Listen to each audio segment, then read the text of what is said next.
Hey, welcome back. Today we're going to talk about a really obscure one. It's called El Vampiro de la Autopista, which basically means the vampire of the highway, or the highway vampire. This one, well, last week you may remember that I did The House of the Living Dead, also known as Night of the Scorpion, which was a Spanish-Italian giallo from 1972. And when I was looking up the info on that, I found out that that was released by a Spanish-Italian company called Fida. And the only other horror film that Fida ever did was this one, The Vampire of the Highway. Except that this one I never saw on a horror list anywhere. And so I was confused, but then I looked into it, and this was actually made in 1969, but released in 1971. It was produced by a company called Cine Films, and they did 3 horror movies total. The other 2 came in 72 and 73, and they, I believe, were gialli. But this is a vampire film, and if you remember, or if you watched me give the stats of 1971 and 1970, we had more vampire films than anything else, and here's another one. This is a fully Spanish film, although it is filmed and set in Germany, in Stuttgart, Germany, West Germany at the time. And you may remember, if you've seen some of my other videos on Spanish horror films were not allowed to be set in Spain in this time period.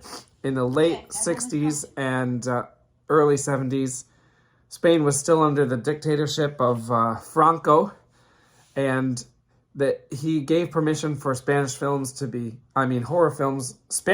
films to be created as long as they were set outside of Spain, because he didn't want anyone to think that monsters or vampires or anything like that could live in Spain, which is actually a ridiculous idea. Anyway, this is a very Hammer-ish type film. It feels like a Hammer horror film. It's set in Germany. The story is cool, although the execution is not that great. The story is basically there is a castle in Germany, and a Polish man is the sole heir of the property. So this Polish man is actually living in London for no apparent reason. So he travels from London to Stuttgart, Germany to claim it. But also, murders have been happening in Stuttgart, and actually, it's not, part of it is, it's all filmed in Stuttgart, but part of it is set in a small town that they mentioned. I think they called it Grenitz. But I couldn't really find that on the map.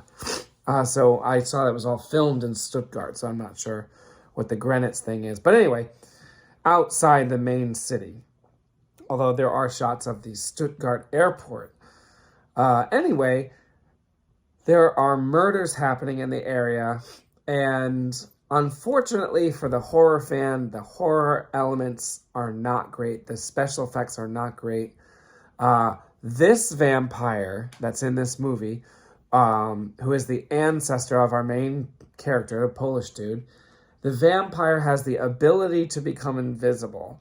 And the way they make him invisible is literally by just like a crude cut of the camera, so he's there, and then an instant later he's not there. And then since he's invisible most of the time, the people that are getting attacked by the vampire are not physically interacting with anything, and so they're just pretending they're getting attacked, and you can obviously tell. So this is regarded poorly by most, but I give it a 6 out of 10. And when I say by most, I mean by the few people that have actually seen it. I forgot to mention its American title was The Horrible Sexy Vampire, which is not a good title because the vampire is not sexy at all. It's just, like, doesn't really do anything sexy.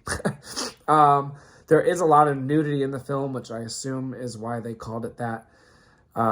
Actually, the Spanish title doesn't make any sense either, because there's no apparent highway in the movie. Like, there are a couple scenes of people driving, but, like, the vampire doesn't go on the highway. The castle's not along the highway. It's, like, out in the sticks. So none of these titles really make any sense. But the story is cool. German vampire, Polish descendant who lives in England. And it looks like it was filmed in a real castle because all the in-castle scenes are very nice looking. The music is decent. At the beginning of this video, you heard my favorite little piece of music from the film. Yeah, that's pretty much it. The poster's nice and colorful, which is not common for the era. But I guess that's because it's a Spanish poster, and there aren't really that many Spanish horror films from the era either. There's one, I think it's called The Cadaver Collector, that I did a video for. It was actually filmed in 1967 and not released till 1970, but Boris Karloff was in it. And that had a really cool bright red poster, which, again, not that common. They used a lot of yellow and white and green on posters back then.